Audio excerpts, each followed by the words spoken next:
Social media ತುಂಬೆಲ್ಲ ಈಗ RCB ಗೆಲುವಿನದ್ದೇ trend. Allrounder ನಾಡಿನ್ D ಕ್ಲರ್ಕ್ಗೆ ಪೋಸ್ಟ್ಗಳು. ಮುಂಬೈ ವಿರುದ್ಧ ಗೆದ್ದಿರುವಂತ ಆರ್ಸಿಬಿ ವುಮೆನ್ಸ್ ಪ್ರೀಮಿಯರ್ ಲೀಗ್ನಲ್ಲಿ ಒಳ್ಳೆ ಸ್ಟಾರ್ಟ್ ಮಾಡಿದೆ. ಆದರೆ ಈ ಮ್ಯಾಚ್ ಆದ್ಮೇಲೆ ಡಿ ಕ್ಲರ್ಕ್ ಬಗ್ಗೆ ಅಭಿಮಾನಿಗಳ ಕ್ಯೂರಿಯಾಸಿಟಿ ಜಾಸ್ತಿ ಆಗ್ತಿದೆ. ಯಾರು ಈ ಪ್ಲೇಯರ್ ಅಂತ ತಡ್ಕಾಡ್ತಿದ್ದವರಿಗೆ AB ಡಿವಿಲಿಯರ್ಸ್ ಕೂಡ ನೆನಪಾಗ್ತಿದ್ದಾರೆ. ಸೌತ್ ಆಫ್ರಿಕನ್ ಬ್ಲಡ್ ಪ್ಲೇಯರ್ ಆರ್ಸಿಬಿಗೆ ಹೇಗೆ ಆಪತ್ ಬಾಂಧವರಾಗಿದ್ದಾರೆ, ಯಾರು ಈ ಡಿ ಕ್ಲರ್ಕ್ ಅನ್ನೋ ಬಗ್ಗೆ ಈ ವಿಡಿಯೋದಲ್ಲಿ ಮಾಹಿತಿಯನ್ನ ನೀಡ್ತೇನೆ. ನಾನು ಶಾಂತ. ನೀವು ಸುದ್ದಿಯಾನದ ಸಬ್ಸ್ಕ್ರೈಬರ್ ಆಗೋದಿಕ್ಕೆ ಮರಿಬೇಡಿ. WPL ನ ಫಸ್ಟ್ ಮ್ಯಾಚ್ ಅಲ್ಲಿ ಮುಂಬೈ ಕಡೆ ವಾಲಿದಂತ ಗೆಲುವನ್ನ ಆರ್ಸಿಬಿಗೆ ದಕ್ಕಿಸಿಕೊಟ್ಟಿದ್ದೆ ನಾಡಿನ್ ಡಿ ಕ್ಲರ್ಕ್. ಅಷ್ಟಕ್ಕೂ ಕ್ಲರ್ಕ್ ದಕ್ಷಿಣ ಆಫ್ರಿಕಾದ ಆಟಗಾರ್ತಿ. ಈ ಸೀಸನ್ ಅಲ್ಲಿ ಎಲ್ಲಿಸ್ ಪೆರ್ರಿ ಇಲ್ಲ ಎನ್ನುವಂತ ಕೊರಗನ್ನ ನೀಗಿಸ್ತಾ ಇರುವಂತ ನಿಟ್ಟಿನಲ್ಲಿ ಸಮರ್ಥವಾಗಿ ಪರ್ಫಾರ್ಮ್ ಮಾಡ್ತಿದ್ದಾರೆ. ಒಂದೇ ಮ್ಯಾಚ್ ಅಲ್ಲಿ ಬ್ಯಾಟಿಂಗ್ ಹಾಗೆ ಬೌಲಿಂಗ್ ಎರಡರಲ್ಲೂ ಕೂಡ ಅಭಿಮಾನಿಗಳ ಮನ ಗೆದ್ದಿದ್ದಾರೆ. 6ನೇ ಕ್ರಮಾಂಕದಲ್ಲಿ ಬ್ಯಾಟಿಂಗ್ಗೆ ಬಂದು ಕೈಜಾರ್ತಿದ್ದಂತ ಪಂದ್ಯವನ್ನ ಗೆದ್ದು ತೋರಿಸಿದ್ದಾರೆ.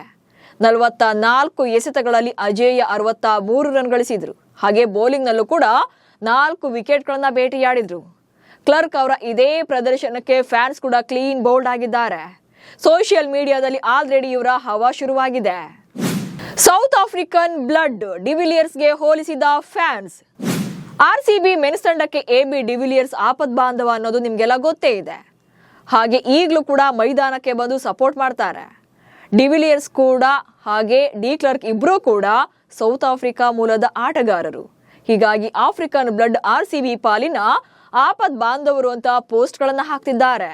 ಹಾಗೆ AB ಡಿವಿಲಿಯರ್ಸ್ ಇನ್ IPL ಹಾಗೆ ನಾಡಿನ್ ಡಿ ಕ್ಲರ್ಕ್ ಫಾರ್ WPL ಅಂತ ಬರ್ಕೊಳ್ತಿದ್ದಾರೆ. ಆದಿತ್ಯ ಅನ್ನೋರು ಡಿ ಕ್ಲರ್ಕ್ ಸ್ಟ್ಯಾಚ್ಯೂ ನಿರ್ಮಿಸಿ ಅಂದ್ರೆ T20 ಬೆಸ್ಟ್ ಆಲ್ರೌಂಡರ್ ಅಂತ ಮತ್ತೊಬ್ರು ಅಪ್ರಿಶಿಯೇಟ್ ಮಾಡಿದ್ದಾರೆ. ಹಾಗೆ ಡಿವಿಲಿಯರ್ಸ್ ಮತ್ತು ಡಿ ಕ್ಲರ್ಕ್ ಇಬ್ರಲ್ಲೂ ಕೂಡ ಡಿ ಇದ್ದು ಇಬ್ರು ಕೂಡ ಡಿಸ್ಟ್ರಕ್ಷನ್ ಮಾಡ್ತಾರೆ ಅಂದಿದ್ದಾರೆ. ಹೀಗೆ ಡಿ ಕ್ಲರ್ಕ್ ಪರ ಸಾಲು ಸಾಲು ಪೋಸ್ಟ್ ಗಳನ್ನ ಮಾಡೋ ಮೂಲಕ ಅವರ ಆಟಕ್ಕೆ ಫಿದಾ ಆಗಿದ್ದಾರೆ.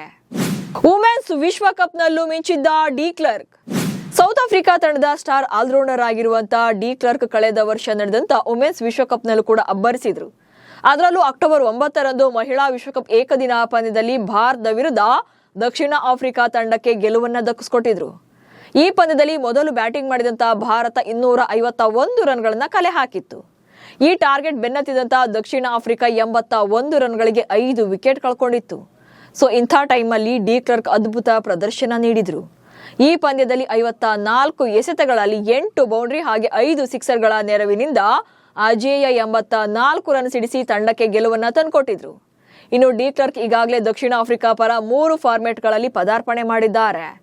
ಇನ್ನು 70 T20 ಅಂತಾರಾಷ್ಟ್ರೀಯ ಪಂದ್ಯಗಳನ್ನಾಡಿದ್ದು 27ರ ಸರಾಸರಿಯಲ್ಲಿ 667 ರನ್ಗಳನ್ನ ಸಿಡಿಸಿದ್ದಾರೆ. ಹಾಗೆ 52 ವಿಕೆಟ್ಗಳನ್ನ ಉರುಳಿಸಿದ್ದಾರೆ. ಈಗ RCBಯಲ್ಲೂ ಕೂಡ ಮ್ಯಾಚ್ ವಿನ್ನಿಂಗ್ ಪರ್ಫಾರ್ಮೆನ್ಸ್ ಅನ್ನು ಶುರು ಮಾಡಿದ್ದಾರೆ.